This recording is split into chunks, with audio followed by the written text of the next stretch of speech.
il est facile d'ignorer ce point, et malheureusement, la plupart des économistes aujourd'hui sont complètement ignorants de ce point, comme nous l'avons déjà souligné hier, parce qu'ils sont fixés sur la redistribution qui se passe entre les créanciers et les débiteurs. Hein, c'est le point que j'ai évoqué hier. Hein, donc c'est pour ça que le raisonnement tourne toujours autour du pouvoir d'achat de la monnaie ou du niveau des prix. Le niveau des prix augmente, alors les débiteurs gagnent aux dépens des créanciers et inversement. Donc, selon eux, lorsque la masse monétaire augmente, mais il n'y a pas d'impact sur le niveau des prix, ou pas d'impact notable sur le niveau des prix, à ce moment-là, il n'y a pas de redistribution. Hein, et je vous ai dit hier, c'est complètement faux, c'est pas complètement faux, mais ça passe très largement à côté de la réalité importante, qui consiste dans la redistribution du patrimoine monétaire. Hein, je vous ai donné l'analogie du jeu de poker, hein, où il y a donc le type qui est le gestionnaire du jeu et qui redistribue des as au cours du jeu. Hein, donc même avant d'avoir commencé, il est clair que vous êtes désavantagé par rapport au type qui bénéficie du support du croupier et qui leur a filé tous les as. Donc c'est la situation que nous avons aujourd'hui. Donc la Banque centrale européenne, ou l'eurosystème, a augmenté par un tiers la masse monétaire l'année dernière. Hein, donc ils ont créé 1 billion d'euros, 1000 milliards d'euros. Et ce 1000 milliards d'euros, c'est l'augmentation de la masse monétaire, ne s'est pas encore répercutée sur les prix, hein, pour différentes raisons. Hein. Mais pourtant, donc, cette création monétaire a modifié les règles du jeu. Hein, donc, il y a certains qui ont bénéficié de cette monnaie, qui sont dorénavant mieux équipés, hein, pour aborder la réalité économique, pour résoudre leurs problèmes, au désavantage des autres qui sont moins équipés et ont moindre potentiel. Donc ça, c'est le premier point. Deuxième conséquence. La deuxième conséquence, c'est effectivement le phénomène visible qu'il y a une hausse permanente du niveau des prix. Et cette hausse du niveau des prix peut en principe résulter d'autres facteurs. Il y a toujours d'autres facteurs qui entrent en jeu aussi, mais on a eu donc une augmentation massive de la masse monétaire au cours du XXe siècle. Et du coup, donc, le XXe siècle était le grand siècle inflationniste. Déjà après la Deuxième Guerre mondiale, donc, les économistes parlaient donc, de la grande inflation. Et tout ce que je peux dire, c'est qu'ils n'avaient rien vu encore, parce qu'ils n'avaient pas encore vu les années 70, les années 80, 90. Surtout les années 70 et aujourd'hui, ce qui est à venir. Donc le niveau des prix augmente de manière permanente. L'objectif de l'eurosystème, c'est de stabiliser le niveau des prix entre 0 et 2%, c'était donc dans les temps normaux. Et si vous y pensez, donc ils ont toujours atteint à peu près 2%, maintenant c'est plus. Toujours 2%. Toujours 2% pendant 20 ans veut dire qu'au bout de ces 20 ans, l'euro a un pouvoir d'achat qui a 50% moins que son pouvoir d'achat initial. Ceci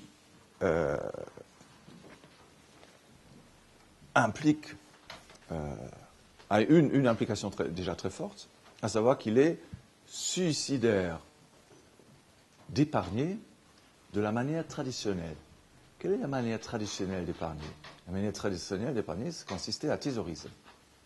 Jusqu'au XIXe siècle à peu près, la petite épargne, hein, l'épargne des gens normaux, consistait à thésauriser quelques pièces d'or ou pièces d'argent, hein, les entériner dans un trou dans le jardin, etc., ou les cacher dans un placard ou je ne sais pas où. Et peut-être les confier dans un trésor, un coffre-fort à la banque. Voilà, c'est ça l'épargne. L'épargne des petits gens qui n'avaient pas leur propre entreprise. Ceux qui avaient une entreprise, ils ont utilisé leur épargne pour investir. Hein, ils l'ont dépensé pour acheter des matières premières ou pour embaucher des gens, etc. Hein. Et ceux qui avaient vraiment beaucoup d'argent, ils ont aussi octroyé des crédits au gouvernement. Hein, où ils ont octroyé des crédits de consommation aux pauvres. Hein. Grosso modo, c'était ça. Le crédit aux firmes était inconnu, hein, n'existait quasiment pas avant le XIXe siècle. C'était tout à fait possible et rationnel parce que la monnaie, grosso modo, préservait son pouvoir d'achat. Et même en temps de croissance, le pouvoir d'achat de la monnaie augmentait, puisque la croissance exerce un impact déflationniste sur l'économie, c'est-à-dire une réduction des prix. Donc, si les prix tombent, le pouvoir d'achat de la monnaie augmente, donc il y a encore un plus fort encouragement de l'épargne. Ceci est impossible sous un système de monnaie fiduciaire. C'est-à-dire, impossible, vous pouvez le faire. De temps en temps, on trouve des petits vieux qui viennent mourir. Les héritiers, ils parcourent la maison, etc., pour tout rendre. Et puis, ils trouvent des beaux bocaux dans le placard qui sont remplis de billets. C'est un réflexe d'une génération ancienne qui a été encore élevée sous l'état or, où ceci était un comportement rationnel. Aujourd'hui, c'est un comportement suicidaire. Si vous mettez les billets dans le bocal, vous les laissez là pendant 20 ans, ils perdent la moitié de leur pouvoir d'achat. Donc, on ne fait pas ça. Donc, qu'est-ce qu'on fait alors? Il faut donc placer l'épargne, c'est-à-dire on ne peut plus garder l'épargne sous la forme monétaire, il faut placer l'épargne, l'investir, c'est-à-dire acheter quelque chose qui monte en valeur avec l'inflation. Alors, qu'est-ce qui monte en valeur avec l'inflation? Les biens de consommation durable, l'immobilier et les titres financiers, surtout les actions. Et c'est exactement ce que font aujourd'hui les gens qui ont amassé une petite épargne. Ou vous achetez des métaux précieux aujourd'hui encore, et donc or et argent. Et ça reste quand même une épargne traditionnelle comme vous l'avez décrit. Oui, oui, tout à fait. Hein. Acheter, voilà, oui. Voilà. Mais on sait, donc nous, on sait que l'investissement dans les métaux précieux a été diabolisé, etc. Et de toute manière, vous êtes un salaud si vous le faites, parce que ce n'est pas...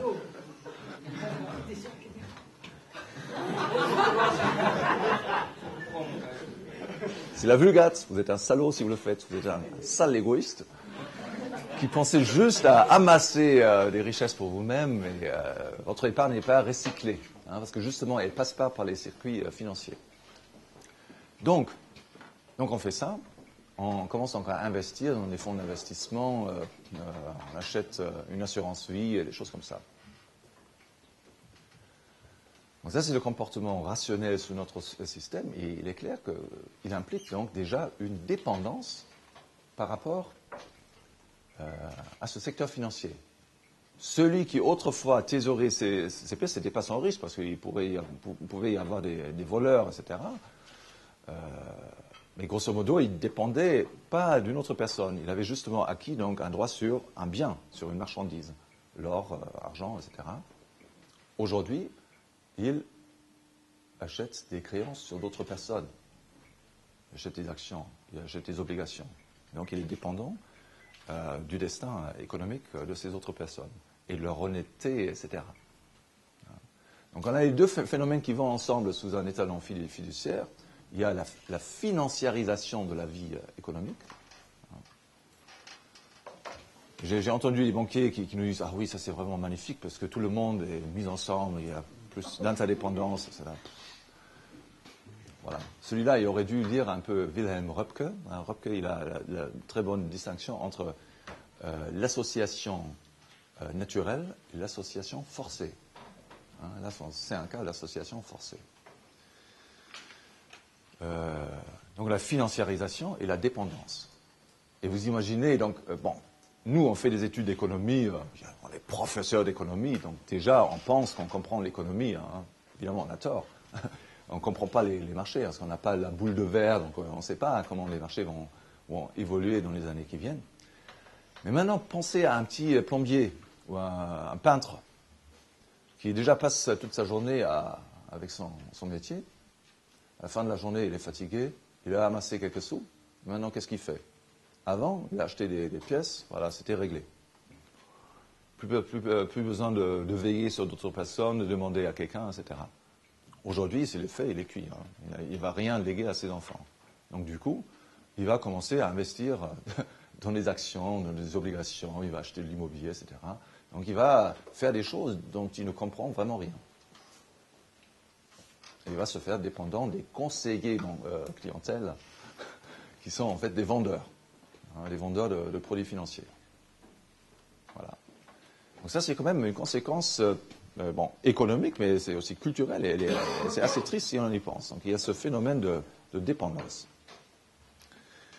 Puisque le niveau des prix augmente sous un étalon fiduciaire, il peut se passer ce que nous avons discuté hier, donc c'est la troisième conséquence. Il peut se passer que donc les gens vont commencer à dépenser davantage à la consommation, parce qu'il y a un effet patrimoine. Si le niveau général des prix augmente, tout ce que je possède va avoir une valeur plus élevée, donc l'immobilier, les actions, etc. Je me sens plus riche, plus besoin de faire d'épargner, et je peux même commencer à consommer cette plus-value. C'est ce qu'ont fait les Américains au cours des 20 dernières années. Donc, c'est une pratique qui n'est pas possible chez nous ou découragée par la loi. Aux États-Unis, c'était possible. Il y en avait beaucoup qui l'ont fait. Alors, ils avaient une maison, ils avaient acheté un demi-million en 1990. Et puis, il y a donc inflation. Et en 2000, la maison vaut 1 million. D'accord? Donc, ils étaient plus riches. C'était toujours la même maison. En fait, elle était légèrement dégradée parce qu'ils l'ont habité quand même. Mais c'était 1 million. Donc, qu'est-ce qu'ils ont fait? Plus besoin d'épargner. Parce que de toute manière, ça, c'est automatique. Un accroissement automatique du patrimoine, c'est même trop. Qu'est-ce qu'on veut faire avec 1 million? Les enfants vont se débrouiller eux-mêmes. Donc, ils vont plutôt investir dans leur éducation. Donc, qu'est-ce qu'ils ont fait? Ils ont pris un crédit hypothécaire supplémentaire sur la maison. Alors, la banque leur a dit, ah oui, vous avez raison, la maison vaut maintenant 500 000 de plus, donc vous pouvez avoir un autre crédit de 200, 300, ou même si vous voulez, 500 000.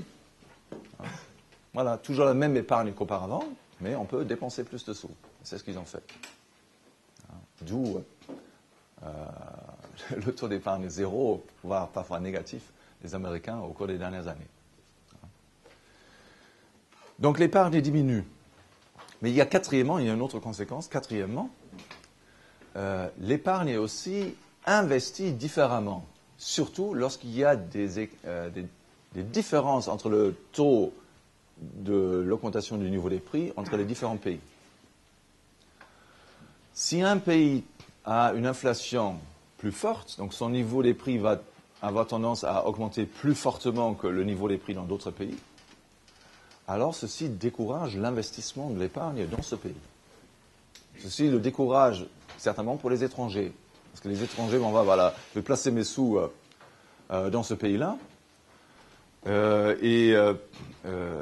Au bout de 5 ans, 10 ans, etc., je vais avoir un rendement peut-être 10% sur place, mais puisqu'il y a un très fort taux d'inflation, le taux de change de cette monnaie va diminuer. En mettant, en Europe, il y a un taux d'inflation plus fort qu'aux États-Unis. Pas le cas, mais bon. Donc en Europe, le taux de change est plus élevé. Un Américain qui investit donc dans une première année 1 million de dollars en Europe, donc même s'il réalise, donc il échange ses dollars contre les euros, il investit les euros, il gagne 10% sur cet investissement en euros. Si le taux de change baisse de 20%, de 30%, il n'a rien gagné, il se peut même qu'il ait perdu. D'accord? Donc, ces étrangers-là vont avoir tendance à éviter des investissements dans ce pays. Et pour la même raison, les résidents de ce pays vont avoir tendance à ne pas investir leur épargne sur place, mais l'investir à l'étranger. Parce que de cette manière, non seulement il y a un rendement réalisé sur l'investissement, si tout marche bien, mais en plus, ils gagnent avec le taux de change. Le taux de change de ce pays étranger augmente. Donc, il y a deux effets d'appauvrissement. Déjà, il y a un renforcement de l'épargne ou de la consommation, donc baisse de l'épargne. Deuxièmement, l'épargne disponible est chassée.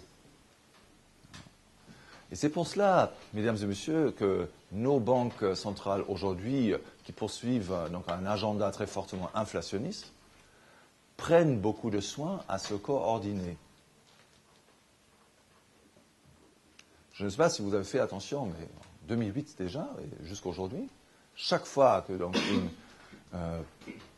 une grande intervention a lieu, donc une création massive d'argent, ceci se fait toujours par coordination.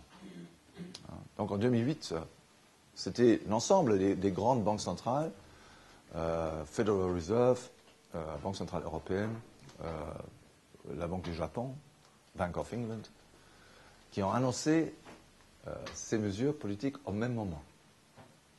Parce qu'il est clair, donc s'il y a une zone monétaire qui reste à part de cette politique inflationniste, tous les investisseurs vont se précipiter dessus.